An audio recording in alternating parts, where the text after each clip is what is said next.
या अली रहम वाली, या अली प्यार पे कुर्बा है सभी, या अली मदद वाली, या अली। বন্ধুরা বুঝতেই পাচ্ছেন আজকে থাম্বনেল দেখে বা আজকে সারাদিন আমরা যা খবর পেলাম, আজকে কিন্তু সারাদিনের সবথেকে বড় খবর এই জুবিনের হঠাৎ করেই চলে যাওয়া। তো আজকে আমি অন্যান্য ভিডিও আমি করি সাধারণত, একটু আলাদাই আজকে করব। আমি এই ধরনের ভিডিও আগেও করেছি, অনেক বড় বড় ফেমাস মানুষদেরকে নিয়ে আমি ভিডিও বানাই, ইনফরমেশন দিই।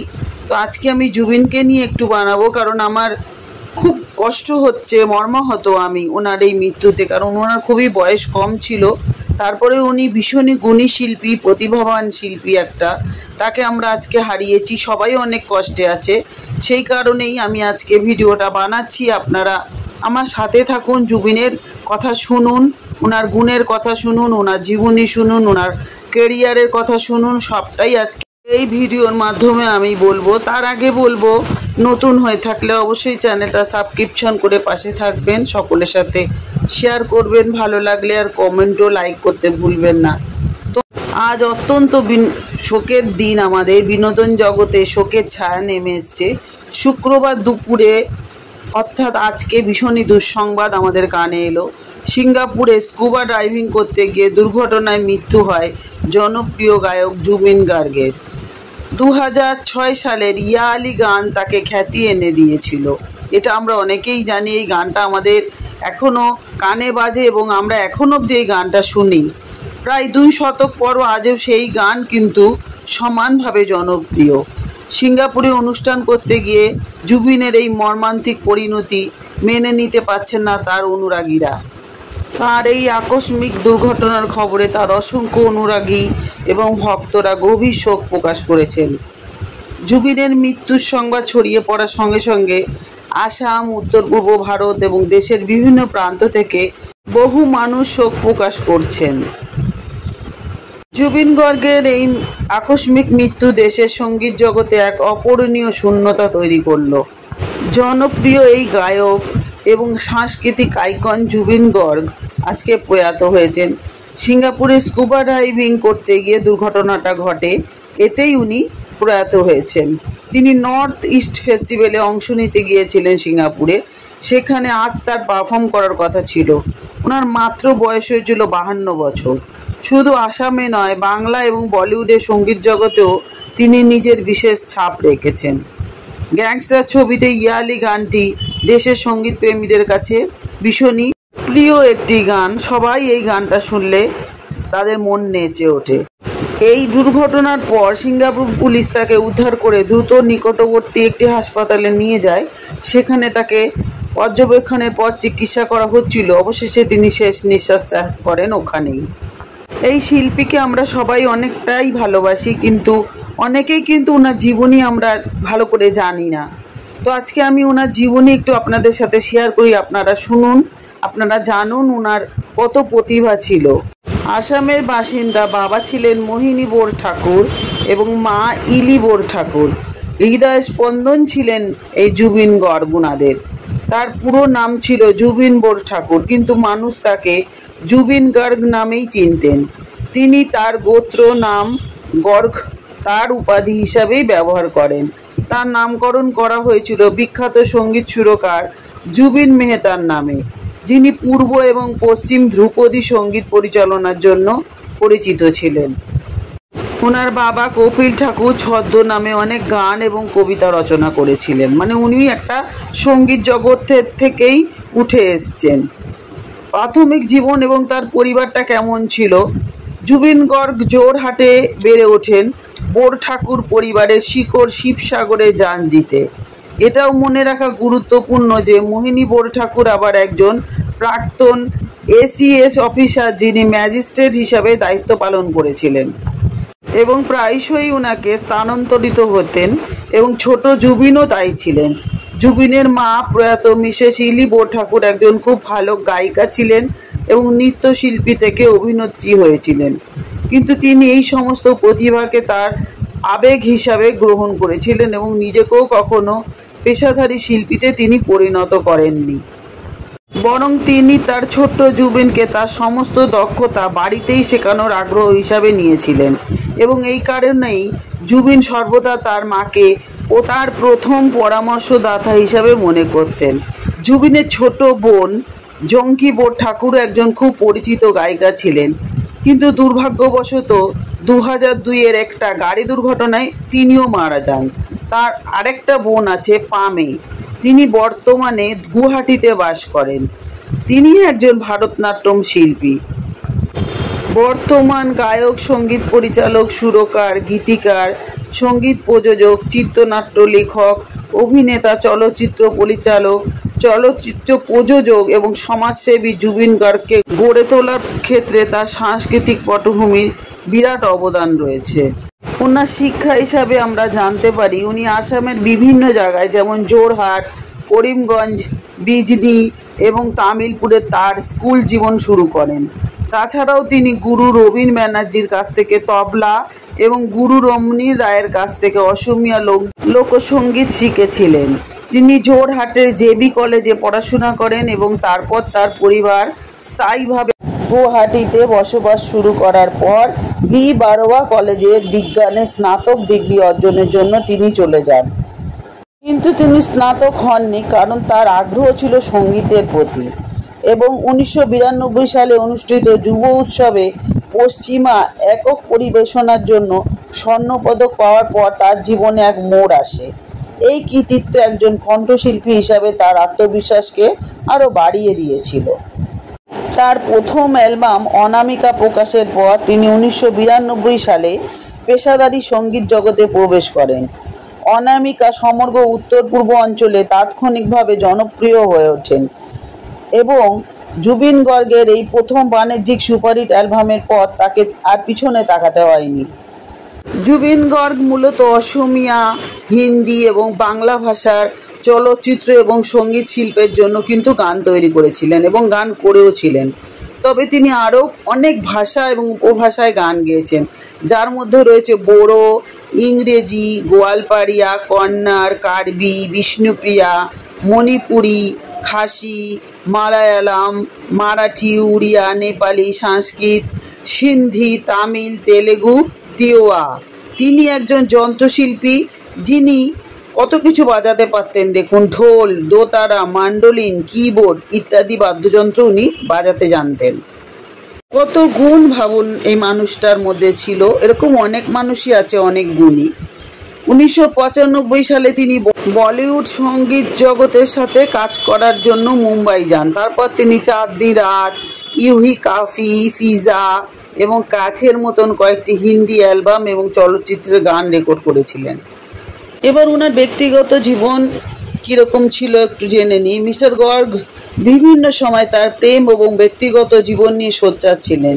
তিনি নিজেই স্বীকার করেছেন যে তার বাবার সাথে এক জায়গায় থেকে অন্য জায়গায় ভ্রমণের সময় তার অনেক বান্ধবী ছিলেন। তামিলপুরে পড়াশোনা করার সময় তার দুই বান্ধবী ছিল, জুনমুনি এবং রুনজুন, এবং দুই বান্ধবীর কাছ থেকে অনুপ্রেরণা নিয়ে তিনি জুনমণি ও রুনজুন গানটি রচনা করেছিলেন। জুবিনের সাথে তার স্ত্রী গরিমা সাইকিয়া গার্গের সাথে তার অনামিকা এবং মায়া অ্যালবামে শোনার পর গরিমা তাকে লেখা একটি চিঠির মাধ্যমে দেখা হয়।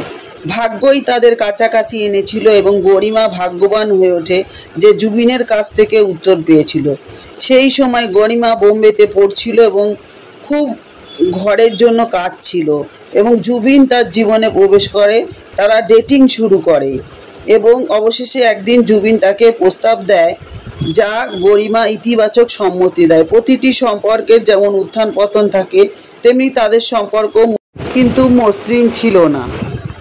গরিমার বাবা মা, বিশেষ করে তার বাবা, তাদের সম্পর্ক মেনে নিতে প্রস্তুত ছিলেন না। এছাড়াও আনুষ্ঠানিকভাবে সম্পর্কে জড়ানোর পর গরিমার তার অস্থির আচরণ সামলানো খুব কঠিন হয়ে পড়ে এবং তার সাথে সম্পর্ক ছিন্ন করার সিদ্ধান্ত নেয়। এই সময় জুবিন হতাশায় ভুগছিলেন, কিন্তু তার হতাশার ফলে গানের আকারে কিছু শৈল্পিক সৃষ্টিও ঘটে যায়। জানেনই, মানুষ দুঃখে অনেক কিছু করে, শিল্প তার মাথায় চলে আসে। অনেক শিল্পীদেরই এমনটা হয়ে থাকে। তবে সময়ের সাথে সাথে তারা আবার একত্রিত হন এবং গরিমার পরিবারও তাদের সম্পর্ক মেনে নেয়। 4 ফেব্রুয়ারি 2002 তারিখে গর্গ গরিমাকে বিয়ে করেন। গরিমা সাইকিয়া গর্গ একজন পেশাদারভাবে প্রশংসিত ফ্যাশন ডিজাইনার ছিলেন। উনি আঞ্চলিক সিনেমা এবং বলিউড ইন্ডাস্ট্রিতে পেশাদারী হিসাবে তার অভিষেক করেন। 2003 সালে বাংলা সঙ্গীত জগতে তার প্রথম আত্মপ্রকাশ ঘটে মন সিনেমার মাধ্যমে। তিনি এই সিনেমায় 2টি গান গেয়েছিলেন। 2004 সালে তিনি শুধু তুমি সিনেমায় সঙ্গীত পরিচালক হিসাবে কাজ করার সময় তিনি 3টি গান গেয়েছিলেন। আবার পরের বছর 2005 সালে তিনি প্রেমী ছবিতে 2টি গান গেয়েছিলেন, একটি ও বন্ধুরে এবং অন্যটি লাগে না ভালো। আপনার হয়তো এই গানগুলো শুনে থাকবেন। 2006 সালে 31 বছর বয়সে জুবিন গ্যাংস্টার সিনেমার মাধ্যমে বলিউড সিনেমায় প্রথম বড় সাফল্য পান তার রেকর্ড ভাঙা হিট বলিউড গান ইয়া আলির জন্য। এই গানটি বছরের অন্যতম জনপ্রিয় চার্ট বাস্টার ছিল এবং 2006 সালে global Indian film awards GIF তাকে সেরা প্লেব্যাক গায়কের পুরস্কার দিয়েছিলেন। তারপরে 2007 সালে তার পরবর্তী হিন্দি অ্যালবাম জিন্দেগি মুক্তি পায়, যা সারা দেশে প্রশংসা কুড়িয়েছিলেন। জুবিন গর্গ বলিউড ছবিতে 200টারও বেশি হিন্দি গান রেকর্ড করেছিলেন। তারপরে 2008 সালে তার গাওয়া মন মানে না সিনেমার মন মানে না চিরদিনই তুমি যে আমার সিনেমার পিয়ারে পিয়ারে খুব হিট গান এবং লাভ স্টোরি সিনেমার মন যখন চায় শুধু, এই গানগুলি অত্যন্ত জনপ্রিয়তা লাভ করেছিল। তিনি 2008 সালে প্রকাশিত তার অসমীয়া অডিও অ্যালবাম রুমলের ভিডিও অ্যালবামও কাজ করেছিলেন। তিনি কিন্তু প্রযোজক হিসাবেও কাজ করেছিলেন।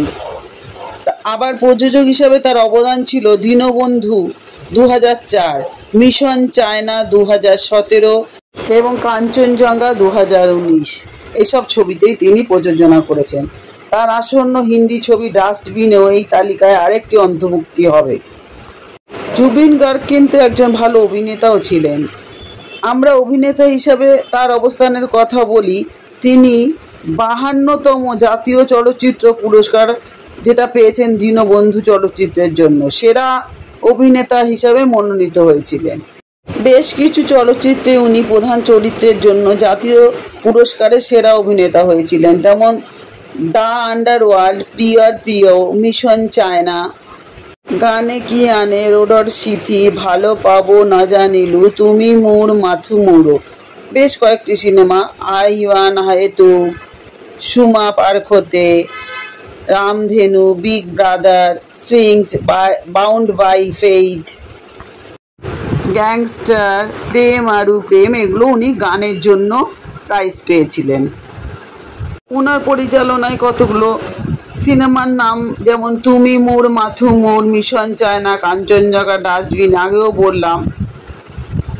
তিনি জি বাংলার সারেগামাপা, লিল চ্যাম্পস এবং রেঙ্গনিতে মই জুবিন গর্গ হব বিচারুর মতন শোতেও উনি জাজ হয়েছিলেন। জুবিন গর্গ কিন্তু সমাজের অনেক উপকার করেছেন। উনি একজন সমাজসেবক, সোনালী হৃদয়ের অধিকারী এই শিল্পী। তিনি একজন দানশীল হলেন এমন একজন যিনি অন্যদের কল্যাণে কাজ করেন, বিশেষ করে ভালো কাজে উদারভাবে অর্থ দান করে। তিনি কালাগুরু আর্টিস্ট ফাউন্ডেশন নামে একটি দাতব্য প্রতিষ্ঠান পরিচালনা করেন, যা বিভিন্ন উদ্দেশ্যে নগদ অর্থ দান করা হয়। আসামে ভয়াবহ বন্যার সময় তিনি সর্বদা ব্যক্তিদের পোশাক, ওষুধ এবং অনুদান দান করতে উৎসাহিত ছিলেন। তিনি অভাবী মানুষের কাছে সাহায্যের হাত বাড়িয়ে দিয়েছেন সর্বদা। তিনি কিন্তু একজন ফুটবল প্রেমীও ছিলেন। বন্যা দুর্গত মানুষের জন্য আর্থিক তহবিল, খাদ্য সরবরাহ এবং পোশাক সংগ্রহের জন্য তিনি ম্যাচ খেলেছিলেন, ম্যাচ খেলে সেই টাকাটা উনি দান করতেন। এছাড়াও তিনি একমাত্র অরাজনৈতিক ব্যক্তিত্ব যিনি সর্বদা যে কোনো ধরনের অন্যায়ের বিরুদ্ধে আওয়াজ তুলেছিলেন। জুবিন গর্গ সর্বদা সাধারণ মানুষের পাশে দাঁড়াতেন, এতটাই ভালো মানুষ ছিলেন উনি, গুণী এবং ভালো মানুষ। জুবিন গর্গ শিল্পে তার কাজের জন্য অনেক পুরস্কার এবং সম্মান পেয়েছেন। তিনি কিন্তু পুরুষোত্তম দাস পুরস্কারে ভূষিত হয়েছিলেন। তিনি দীনবন্ধু চলচ্চিত্রের জন্য সেরা পার্শ্ব অভিনেতা এবং সেরা সঙ্গীত পরিচালনার বিভাগে পুরস্কৃত হয়েছিলেন। শুধু তুমি চলচ্চিত্রের জন্য সেরা সঙ্গীত পরিচালক বিভাগে BFJ পুরস্কার পেয়েছিলেন। জুবিন গার্গ রং চলচ্চিত্রের জন্য সেরা প্লেব্যাক গায়কের জন্য সিনে পুরস্কারও জিতেছিলেন। আর রেকর্ড তো করেছেন 2006 সালে ইয়া আলি গানের জন্য সেরা প্লেব্যাক গায়ক পুরুষের জন্য তিনি গ্লোবাল ইন্ডিয়ান ফিল্ম অ্যাওয়ার্ড জিতেছিলেন। আর ইয়া আলি গানের জন্য নিউ মিউজিক্যাল সেনসেশন মেল বিভাগে স্টারডাস্ট পুরস্কারও তিনি পেয়েছিলেন। জুবিন গার্গ কেবলমাত্র একজন ব্যক্তি নন, তিনি একটি যুগ, জুবিনের যুগ। তিনি 9 দশকের বেশি গানে কণ্ঠ দিয়ে কেবল আসামেরই নয়, সমগ্র ভারতে তার নাম তিনি প্রতিষ্ঠিত করেছিলেন। জুবিন গার্গের কিন্তু সোশ্যাল মিডিয়াতে অনেক ফ্যান ফলোয়ার আছে, আপনারা সেটা জানেন। জুবিন গার্গ কিন্তু তার ভক্তদের কাছে শুধুই গায়ক নন, একটি আবেগ, যুগের প্রতীক বলা যায়। হাজারো বিতর্ক থাকলেও তার কণ্ঠের মায়া, সৃষ্টিশীলতা ও মানবিকের জন্য তিনি উত্তর পূর্ব ভারতের সঙ্গীত আকাশে চির উজ্জ্বল নক্ষত্র হয়ে থাকবেন চিরকাল আমাদের মধ্যে। যাই হোক বন্ধুরা, আরও অনেক কথা ওনাকে নিয়ে বলার আছে।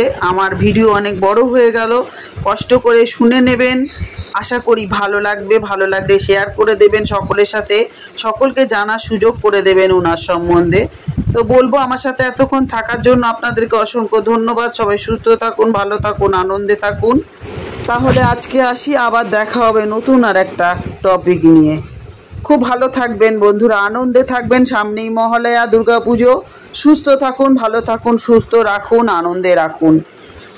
জয় মা দুর্গা, জয় ভোলেনাথ, জয় বজরংবলী। সকলকে ভালো রেখো।